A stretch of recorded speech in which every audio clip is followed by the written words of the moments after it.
Bien, en esta clase nos vamos a centrar en el canal escrito y nos vamos a preguntar acerca de cómo se producen los textos. En el marco de esta materia adherimos a la idea de que la escritura es un proceso que tiene una serie de pasos o subprocesos que los escritores van llevando a cabo. Bueno, vamos a aclarar que lo que nosotros llamamos escritores no se refiere a los escritores consagrados como, bueno, Cortázar, Borges, etcétera, sino que se refiere a quienes escriben cualquier tipo de texto, ya que el proceso es el mismo para cualquier actividad de escritura. El escritor no lleva a cabo este proceso de manera lineal y de una sola vez, sino que es recursiva la actividad. Esto quiere decir que el proceso vuelve sobre sí mismo para ajustarse. El escritor avanza y retrocede sobre los distintos pasos del proceso de escritura hasta que considera que el texto que produjo ya satisface sus expectativas. Los autores Flower y Hayes, en 1980, describieron el proceso que un escritor lleva a cabo cuando escribe. A continuación lo vamos a presentar paso a paso.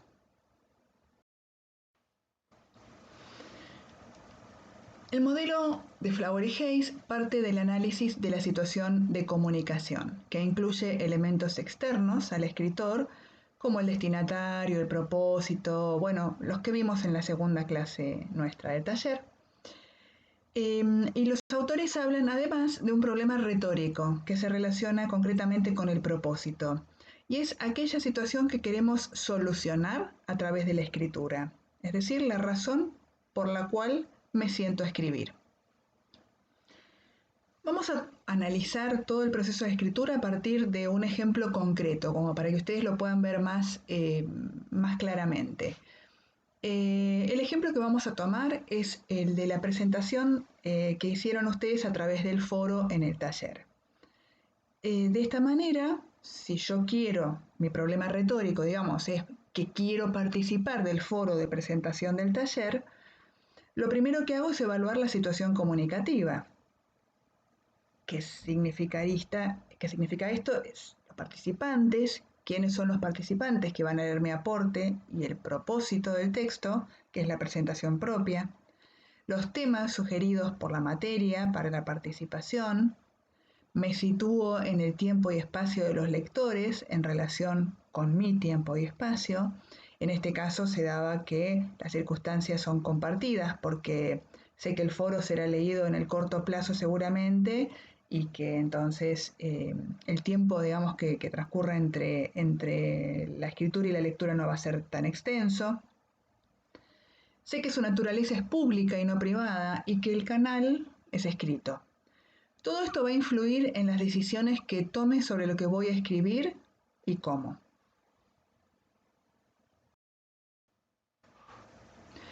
A la situación de comunicación se suma la memoria a largo plazo del escritor. Es decir, el escritor no escribe de la nada, sino que tiene almacenados en su memoria conocimientos acerca del lenguaje, del tema sobre el que va a escribir, acerca de la audiencia, quién va a leer mi texto, acerca de los tipos de texto que existen, etc. La memoria está en el cerebro del escritor, pero también se complementa con otras fuentes, como libros, archivos, etc., que son externas. En nuestro caso, como se trata de un tema que nos es cercano, o sea, nuestra propia experiencia en el foro de presentación, no tenemos que documentarnos sobre los temas que tocamos, pero sí debemos activar determinados conocimientos previos que tenemos sobre el formato del foro en una página web para poder participar adecuadamente.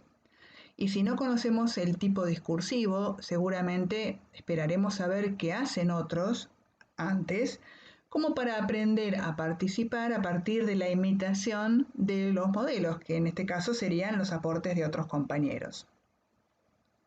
En cuanto al lenguaje que vamos a usar, el hecho de que sea una comunicación pública y en el marco de una situación semiformal, como es la que se plantea cuando se propone una actividad dentro de la materia, hay determinadas palabras que seguramente no elegiremos usar y que quizá las usaríamos en una presentación completamente informal entre compañeros. Bueno, estos son ejemplos que muestran nuestros conocimientos sobre el lenguaje, sobre el tema, sobre los tipos de texto, así como sobre los componentes de la situación comunicativa en cuestión, que es lo que analizamos antes de sentarnos a escribir. Una vez que evaluamos en nuestra cabeza todos los componentes de la situación comunicativa, tenemos claro el problema retórico que nos lleva a escribir, o sea, el propósito, y activamos en nuestra cabeza conocimientos acerca de las formas del lenguaje y de los textos adecuados para resolver este problema retórico, comienza el proceso de escritura en sí mismo. El acto de escribir, el proceso de escritura, se divide en 3 grandes pasos o subprocesos: planificar el texto, redactar el texto y examinar el texto. A continuación vamos a ir viéndolos uno a uno.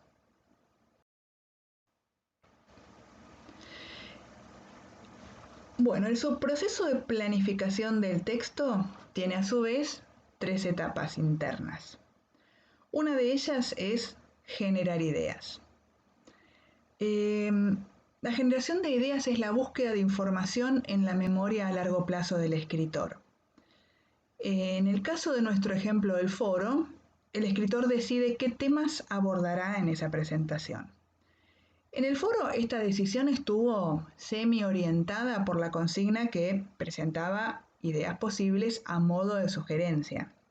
Sin embargo, no todos eligieron responder cada uno de los ítems, ¿sí?, que se planteaban como sugerencia, e incluso algunos sumaron otras informaciones que les parecieron adecuadas para una presentación de las propias circunstancias.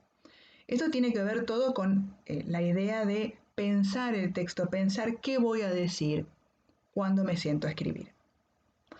Organizar las ideas es la siguiente etapa. El escritor ordena, estructura las ideas que fueron generadas. También decide cuáles va a usar y cuáles no. O sea, puede eliminar algunas de esas ideas. Y en ese orden la jerarquiza, ¿sí?, por orden de importancia, según el problema retórico que quiere solucionar.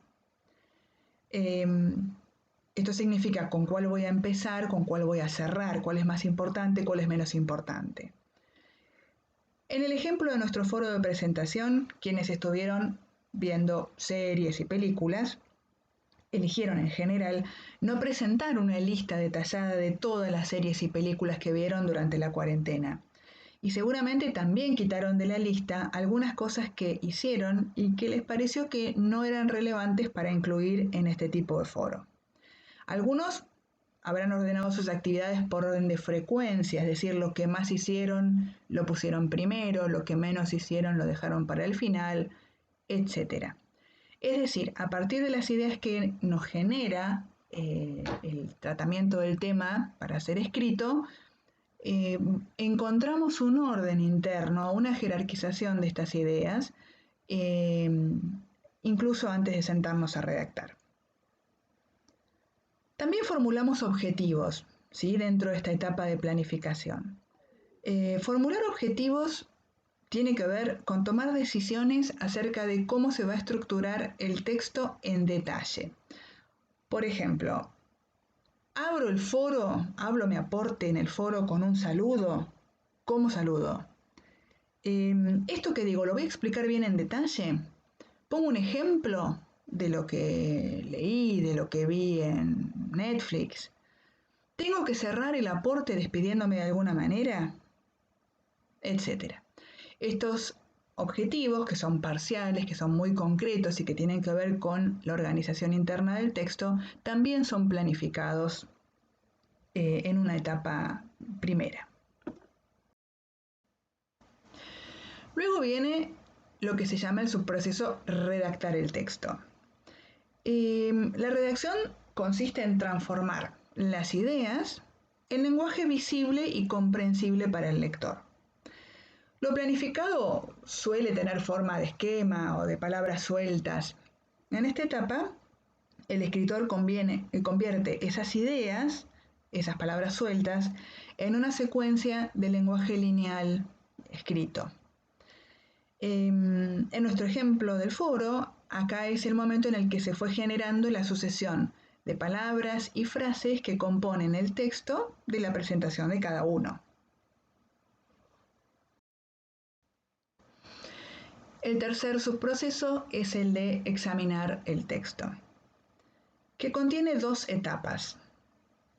Una de ellas se llama evaluar, es decir, a través de la evaluación se comprueba que el texto responda a lo que se ha pensado. ¿Sí? Es decir, estoy cumpliendo con los objetivos, estoy logrando resolver ese propósito que tengo para sentarme a escribir a través de este texto. En cuanto a la etapa de revisión, o lo que se llama revisar el texto, en este momento se modifican aspectos del texto escrito o incluso de los planes generados en la etapa anterior. ¿Esto qué quiere decir? Quiere decir que el texto no se examina únicamente al final del proceso. Esto puede ocurrir en cualquier momento de la actividad de escritura. Se revisan los planes, se revisan los objetivos que fui planteando, se revisa la redacción, se modifica y se vuelve a revisar. Por eso decimos que todo el proceso de escritura es recursivo. Es decir, si bien por una cuestión de organización los subprocesos se presentan en orden, primero planificar, después redactar y después examinar, en la realidad de la escritura, cuando estamos escribiendo, estos subprocesos permanentemente van volviendo unos sobre los otros.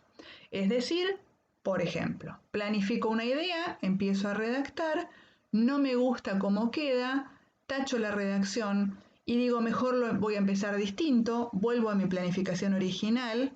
Entonces, como ven, se están entrecruzando los tres subprocesos, el de planificación, el de redacción y el de examen del texto, el de revisión del texto, permanentemente. En nuestro ejemplo, seguramente si recuerdan qué hicieron cuando escribían el aporte en el foro, van a recordar que lo releyeron, posiblemente más de una vez, antes de cliquear el botón de enviar. Quizá retocaron algo mal tipeado, o revisaron alguna duda ortográfica, o borraron alguna palabra o frase que no los convencía, o directamente borraron todo y volvieron a empezar. Todas estas idas y vueltas sobre el texto son los que definen el proceso como recursivo. Y es, como hemos visto, una de las grandes diferencias entre el proceso de generar un texto escrito y uno oral.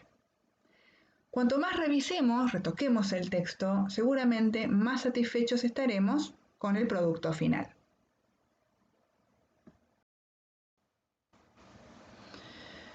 Bueno, hay una función, ¿sí?, con la que cuentan los escritores que se llama monitoreo, que controla estos subprocesos que recién mencionamos.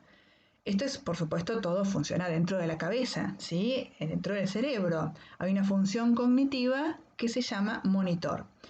El monitor es el que nos indica cuándo dejar de planificar, cuándo revisar el texto, cuándo debe reformular los objetivos, etc.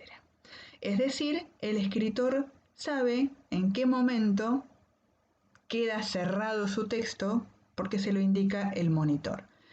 La función de monitoreo está más activa y es más eficiente cuanto más expertos son los escritores. Cuanto más inexpertos son, más les cuesta tomar decisiones sobre si el texto está bien, si vale la pena revisarlo, qué es lo que revisan, cómo empiezan a redactar, cómo planifican. Sin embargo, cuanto más experto, como decíamos soy, mejor me manejo con estas etapas. Más fluidamente voy de la planificación a la redacción, de la redacción a la revisión, o vuelvo a planificar o vuelvo a redactar. En ocasiones los docentes ejercen esa función de monitores cuando intervienen en el proceso de escritura de los estudiantes para orientarlos. ¿Sí? Entonces, supongamos que nosotros en este taller les pedimos la planificación de un texto y solo la planificación. los vamos a orientar, vamos a leer esa planificación y les vamos a decir, fíjate si te conviene empezar con esto y no mejor te convendrá empezar con lo otro. Lo vamos a discutir con ustedes de manera de orientarlos. Se espera que los escritores vayan desarrollando estas estrategias de monitoreo a lo largo de su formación como escritores. ¿Por qué? Porque este nivel de experticia solo se logra escribiendo, ¿sí? Es decir, que a través de las distintas experiencias de escritura se va ejercitando como si fuera un músculo todo el proceso de escritura y monitoreo y se va adquiriendo este grado de experticia, este grado de conocimiento sobre el proceso. Y más seguridad, ¿no? Mayor seguridad. Bueno, acá les quería presentar algunos prejuicios y supersticiones sobre la escritura. Uno de ellos dice que hay cierta magia en la actividad de escribir, que algunos tienen el don y algunos no. En todos los casos hay que tener en cuenta lo siguiente. La escritura siempre implica un trabajo y suele ser un trabajo arduo, difícil. Pero todos tenemos la capacidad de generar buenos textos.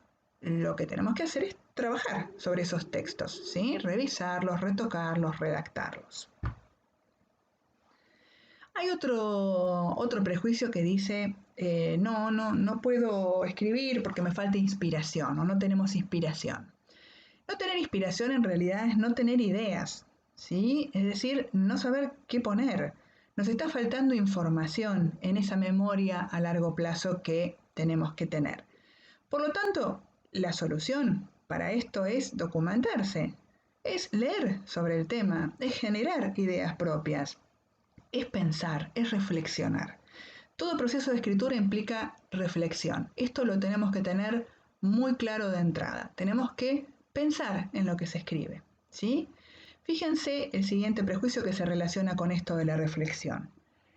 Hay gente que piensa que quienes escriben bien, escriben de una, sin revisar.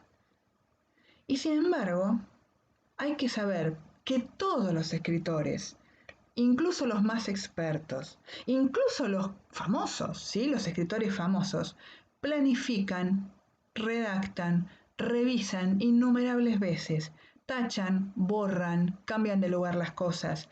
Todos los procesos de escritura de cualquier tipo de escritor van a tener las mismas características. Entonces, vamos a pensarlo de esa manera, ¿sí? No como, no, tengo que escribir de una porque si no soy inexperto. Esto se relaciona mucho con una pregunta al margen, ¿no? Como digresión, pero una pregunta que suelen hacer los alumnos cuando rinden un examen. Cuando rinden exámenes escritos, a mí me ha pasado como docente que se acercan y me preguntan, profesora, ¿puedo tachar o puedo borrar? Si alguien está escribiendo algo, necesariamente va a tener que tachar o va a tener que borrar. Entonces es una pregunta que no debería tener más que una única respuesta y es, no solo podés, sino que tenés que hacerlo. Seguramente vas a tener que tachar y vas a tener que borrar.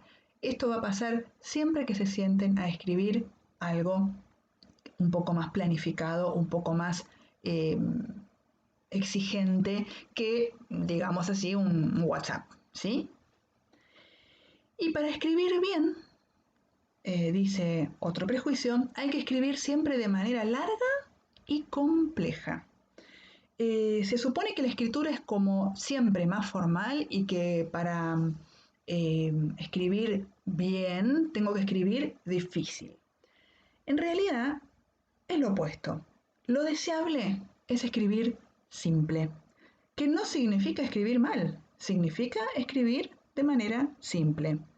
¿Por qué? Recuerden que la escritura es comunicación.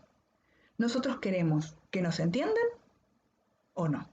Si queremos que nos entiendan, entonces escribamos de manera simple, de una manera que tenga en cuenta que este texto va a ser leído por otra persona que tiene una cabeza distinta a la mía y que tiene que tener la suficiente claridad del texto como para que sea comprensible. Bueno, y para ir cerrando, algunos consejos para mejorar nuestra escritura. Uno de ellos es buscar modelos de los textos que quiero escribir para imitar algunas formas. ¿Sí? Es el caso, como les decía hoy, del foro. Si yo no sé escribir en un foro, nunca escribí, entonces miro un poco cómo han escrito mis compañeros antes de ponerme a redactar. Otra es pensar en el texto antes de redactarlo, como decíamos hoy, planificar lo que vamos a escribir. A veces nos parece que nos cuesta empezar a escribir porque tenemos lo que yo llamo el síndrome de la hoja en blanco, es decir, tengo una hoja en blanco, no sé cómo empezar.